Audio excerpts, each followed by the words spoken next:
Some people choose therapy and others choose repetition, hoping it'll finally fix one of their problems. But you know what they say, doing the same thing over and over and over and expecting different results is the definition of a high round zombies player. But unfortunately for us, our problems are exactly where EA Sports told us it'd be. It's in the game. So it's time to lock in and get started with today's round by round Dark Ops Challenge Guide for another round where we have to reach round 100. This is hands down the toughest Dark Ops challenge in Black Ops 6. So without further ado, let's get started with the loadout and make sense of this challenge. So you can either start the game with the GS45 or you can choose to work on camos and then later on buy the GS45 off the wall at about round 30. But if you're going to work on camos, make sure to set a weapon build for the GS45. Here's a look at my attachments if you're trying to copy my gun. Now you can run the combat knife or power drill. We definitely want to run ether shroud.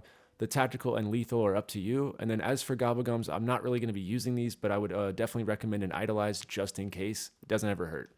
Now as for the augments, going through the perks, on the right, you'll see everything I'm running, but I'm only going to highlight the ones I think are important.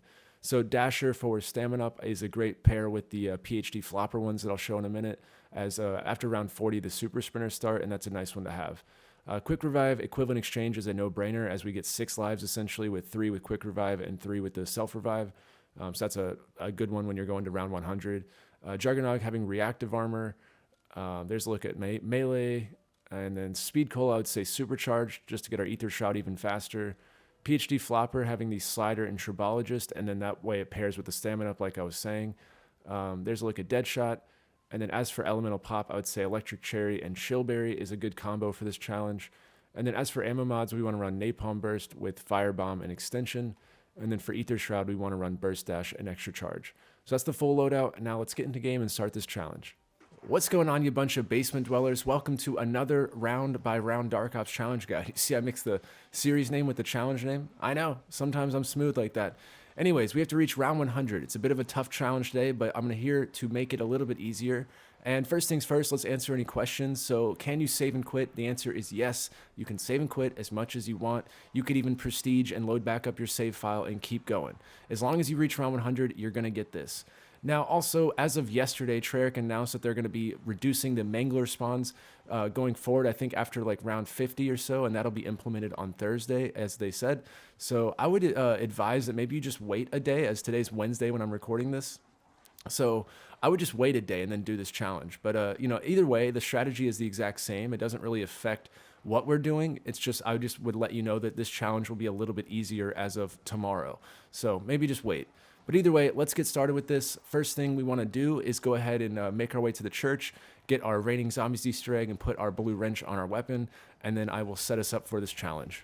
Alright, so once you reach round 10, go ahead and start the Raining Zombies Easter egg by blowing up the skull in that pylon up there with your grenade or the GS45. And then we're going to put the blue wrench on our main gun. This goes for if you're using a camo gun or the GS45, the same thing. Also, make sure you put Napalm Burst on your gun. And as far as this challenge goes, we're going to basically do the Easter egg, hold off on the boss fight, and then we'll do the boss on round 30. So until then, don't take your gun past purple and pack 2. And that goes for either version, whether you're doing camo gun or the GS45. Just don't go past purple and pack 2. Also, I feel like I should mention the perk order that's important for this. So usually I buy PhD Flopper, and then I go and buy Jug, and then after I buy Quick Revive. That way, that's our bleed out bar. We want those 3 perks to be our main perks, since those are the most important for our survival. That way we go down, we still have those perks. Now, also, at this point, you need to find out if the bank glitch is still a thing, which if you drop down here, you'll get a prompt to buy the door. If that's allowed, then go ahead and do that, and then that'll be a main option for you throughout this challenge. If they've patched this when you watch this, that's fine too. Just go ahead and open the bank normally and buy Jug. But ideally, this is not patched for you, and this will leave open one more option. However, I'm going to show you a few methods when we get to that point, and the bank is always going to be part of that. It just makes it a little bit easier if the doors are shut. So anyways, that's a little ways off though. But right now, we just wanted to get our perks and then carry on with the Easter egg itself. So I'll check in with you once I'm all set up and we're ready to go. All right, so at this point, we want to just complete the main Easter egg. I'm going to check in with you once I get to the end of it. However, like I was saying, do not do the boss fight. We are going to hold off on the boss fight. We're going to get set up and stuff like that. So I'm going to check in once I finish it around round 15 or so, and we'll go from there. Also, while you're going around and buying the doors and stuff like that, obviously leave the bank door shut if that glitch is available for you. If not, that's fine. But the only other door you should not buy is the one over here near spawn right here. Leave that one shut for now. That's going to be part of one of the methods I'll show you. And we'll get into a lot more detail once we complete the Easter egg, and I'll go through a bunch of options for you for mid rounds and high rounds and all that. But just if you're not sure, just leave that door shut and then decide once you get to that point of the challenge and see if that method works for you or not. But either way, I just figured I'd mention it in the early game while you guys are buying stuff. All right, so at this point, I've completed the Easter egg, and now I'm ready to start the boss fight, but we're going to hold off, like I was saying, until round 30.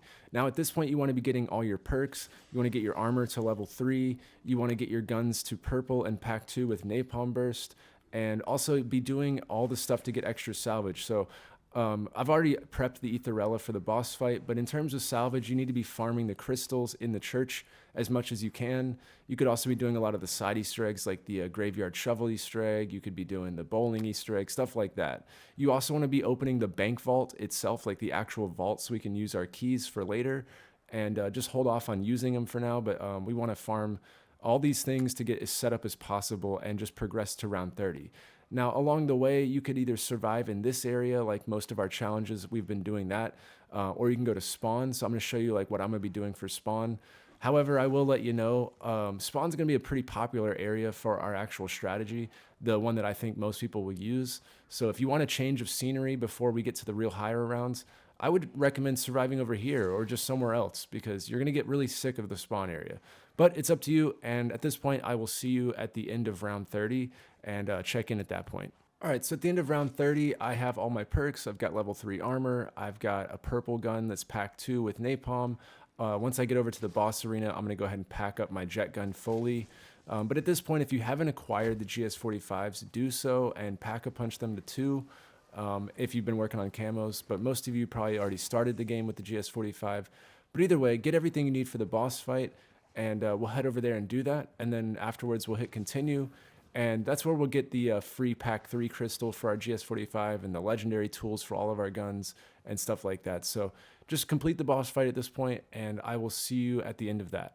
All right, so once we had hit continue on the boss fight, obviously we get all the loot up top there. I was able to get all my guns and my knife to legendary and pack 3 with ammo mods and stuff like that. So we're essentially 100% set up at this point. Now it's time to implement the different survival methods. So I'm going to show you 3 methods. However, 2 of them are like mid and high round methods, and then the motel method is more of a high round method. So I wouldn't implement this just yet. All right, so starting off, we have the goated bank method. Now, this works if the doors are opened and closed. It doesn't really matter, but it's a lot easier if they're closed. So this might be the method that most of you implement for the entire time. But what you're going to do is get your jet gun and sit on top of this counter. And what you want to do is just rapid press the button for the suck. You don't want to hold it down, and you don't want to wait too long between clicking the button. Just rapid fire it. And what this is going to do is get you through the rounds really quick. And it's also going to stun the manglers whenever they get close to you. And so you can just keep all the manglers stunned essentially for the entire round. And you should have plenty of ammo to get through the entire round. So this is going to allow you to speed through it. You could implement this the entire time. And at the end, you'll go ahead and just kill your manglers however you choose. Also, the other thing to note is that an abomination sometimes spawns over there on the right side, whenever it's an abomination round. And what you're going to want to do is, essentially, you can't kill the abomination at the moment. So what you're going to do is use your ether shroud to escape the bank and go kill him out in the spawn area. And then once he's dead, just come back in and continue on with your jet gun method. I would also advise having some sort of score streak on you throughout the challenge. I'm going to keep a mutant injection on me at any point, just in case. You never know. The abominations might be tricky. But it's also nice to just be able to take something out if you get cornered or something like that. But now that's the bank method, but I'm going to show you one more, even more broken way to do the bank method. However, I wouldn't recommend implementing it just yet. I would wait till you have a ton of salvage, like maybe 50 or 60,000, and then I would start doing it. But I will show you that now so it's clear on what to do. Now for this even more broken method, you want to get an RCXD and then hustle over here. And where you see the intersection on these tiles right here, go ahead and stand like kind of right on top of it. Make sure the zombies can't get between you and this like corner and base area. And then what you want to do is kind of just aim straight down and deploy your RCXD. And I was a little slow. That's why that zombie had gotten behind me. Normally that if you do it before, it won't even happen.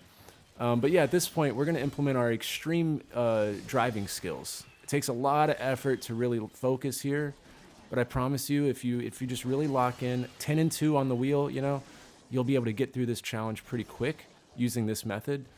And the bonus is you'll get about 100 something kills with your score streak, which will just powerhouse the score streak challenges. So as you can see, we're really struggling here. The round's taken, I think, longer than usual. It's about a minute, which I'm just not happy with. You know, it's just not fast enough, really. But, you know, once all the zombies die, go ahead and blow up, collect all the salvage, kill your manglers, get set up again, buy another RCXD, and essentially just rinse and repeat. The thing that's going to ruin this for you, if you do it this way, is not having your placement properly. I promise you're gonna kind of get to the point where you feel like you've got the spot memorized, and you might not do it fast enough. But I promise you, what's gonna end up happening is you'll stand a little bit far away, and you'll deploy it, and then the zombies will get around you or go like between you and the vase, and then you're screwed. So this method is really crucial that you place your character in the right spot. All right, so now I'm going to show you another method in Spawn. And first, you want to blow up all the cars that are in this area. Even blow up these cars down here if you haven't already. So that way there is no obstacle that could kill us. And what we're going to be doing is essentially farming the trap. This was one of the day one strategies I think a lot of people were doing. So you've probably already seen this, but if not, I will show you in depth. And I'll even add to it because in my experience, this was the strategy I implemented until about round 60. When I was testing this, and this strategy is fine until about round 55, and the super sprinters become so unmanageable that I had to come up with a different way that I thought people would need. So it involves this alleyway and making like a loop around. So that's why you want all these cars blown up. But anyways, I'll show you the method, and then I'll show you how to handle the higher rounds. And at that point, after I've shown both of the methods, you'll have the bank method or you'll have the spawn method, and then I'll start going over how to actually implement these in what order and stuff like that. So we'll get into that in a minute, but let's show you the spawn method. All right, so you want to start these rounds with some sort of score streak, like a mutant injection or something, just in case, but we're not going to be using it. And you're going to start off by using your jet gun. Now, I wouldn't even start with the jet gun past about round 45, 50. It's just going to slow you down. So these are just for the earlier rounds, like up until about 45, 50. But what you're going to do is just suck up the zombies. And then when you get about to 20 or 30 ammo, go ahead and blow up the jet gun. This is where having speed cola helps a little bit to swap weapons, but we hit the trap. You can see that delay on the jet gun, how slow it is to swap weapons and all that. That's why it's not viable at the higher rounds. But anyways, at this point, the traps are going. You might have chaos like you see on my screen. And what you want to do is just kind of run laps. And this will take out a lot of zombies, but you can also stand inside the trap and use your jet gun once it's cooled down. Now, I have an abomination, so what you want to do is definitely keep an eye on your health bar, as that will be the death of you, I promise. You'll be killing zombies, and all of a sudden you die, and you're like, wait, hang on. And it's just because of the manglers. Now, I imagine that this strat is going to be 10 times easier once they reduce the manglers.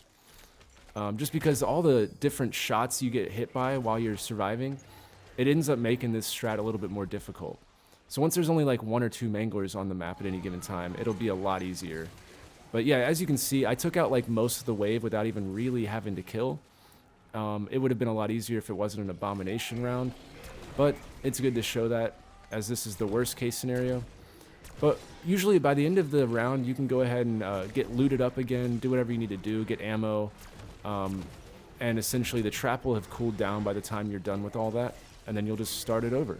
There's one more piece of advice with the spawn method. As you can see, I have several score streaks just like laying around after taking out all the manglers. And this is where, you know, if you see a chopper gunner on the ground, definitely use it for the next round. It'll help burn the rounds a little bit faster. Don't feel like you can't be using it.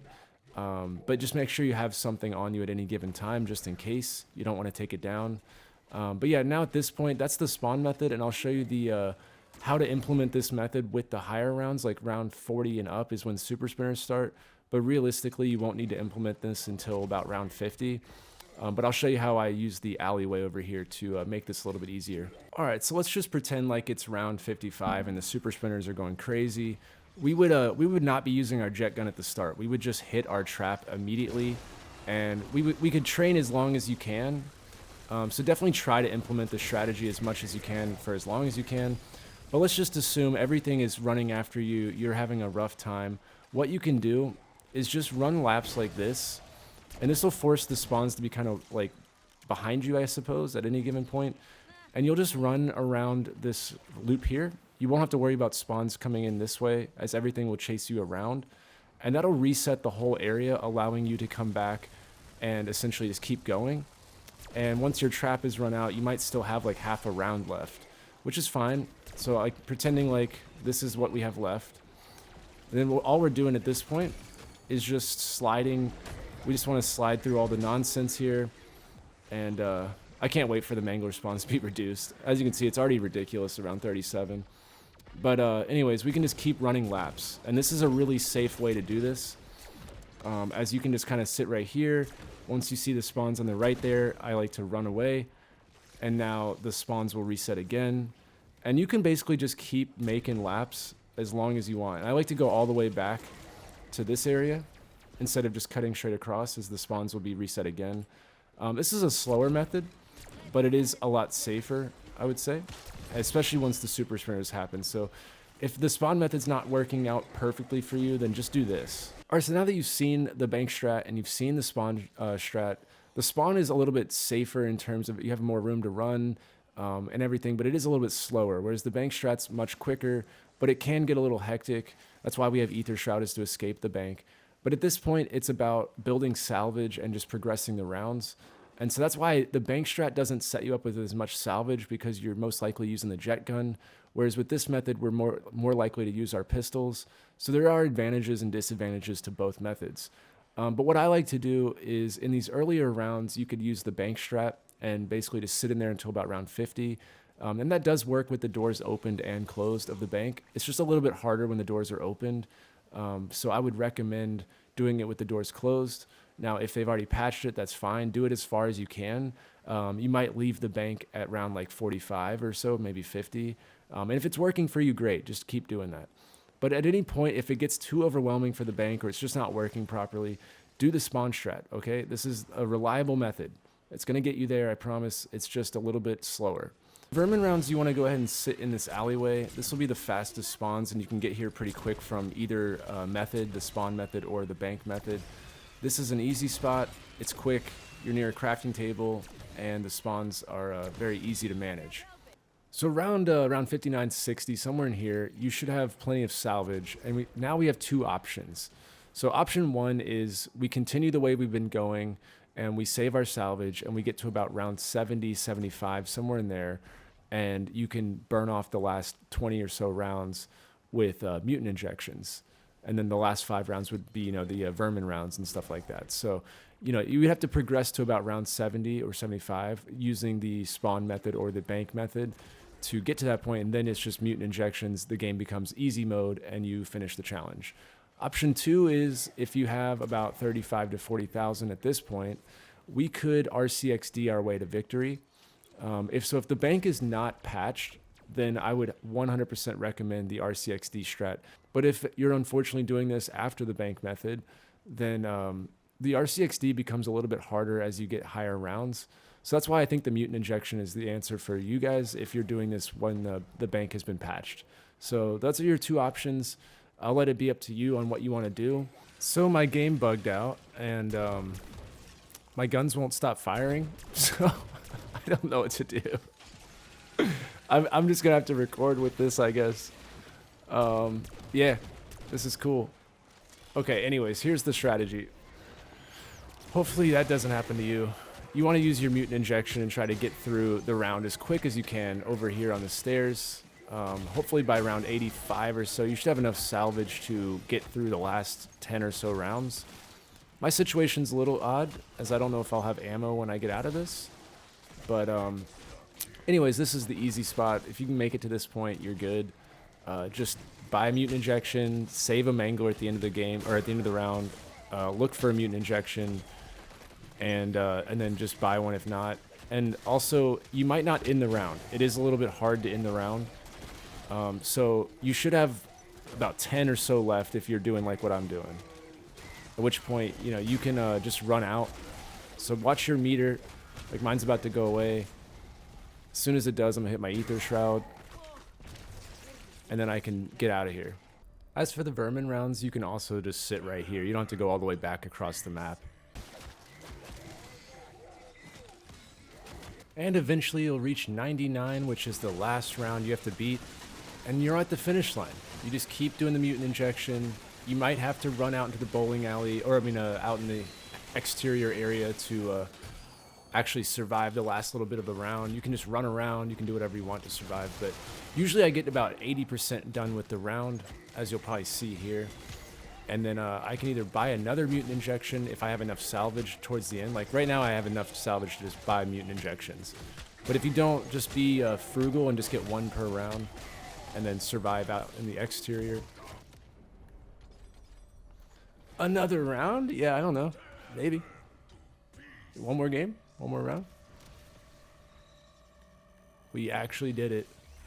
Well, it turns out when you inject yourself with mutant fluids on the last 20 rounds, things get a little bit easier. So, I hope that this helps you. This wraps up the round 100 Dark Ops, the Another Round Dark Ops challenge. This is probably the hardest challenge in the game. I mean, yes, you can glitch it, but where's the fun in that, right? I would say all in all, it takes about 3.5 to 4 hours, give or take, just depending on what you're doing. I would say the first 30 rounds is just normal. Then after the boss fight, 30 through 50 is relatively simple because we sit in this spawn area and we just survive normally with our trap and everything. And then 50 through 80 is probably the hardest segment.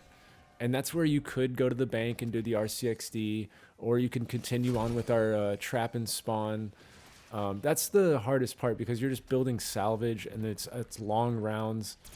And then once you get to 80, things start to look up because then we get our mutant injections. And depending on your salvage grind, you'll have more mutant injections to make those last 15 or 20 rounds a lot easier. All right, guys, we did it. All the Dark Ops are done. Only the 1,000,000 kills and the camo is left. But for all the challenge-based ones, we have done it from social distancing all the way until another round. So this is going to conclude the round-by-round Dark Ops challenge series. Now, I'll keep making guides. I'll keep making round-by-round stuff like that. I've got a bunch of new videos coming. But I just want to say thank you for all the support over this series. It's been really cool to get all the feedback and see everybody joining the community and stuff like that. And so I just really appreciate everybody that supported me. And yeah, we got a long ways to go here too. So Black Ops 6 is just getting started. I'm excited to keep making videos. We got Citadel tomorrow. So with that, I'm going to wrap up the Dark Ops series and we're going to start moving into the DLC season. So it's going to be exciting. And I just want to say thank you guys one more time. Have a good one. My name is Absalom and I will see you in the next video.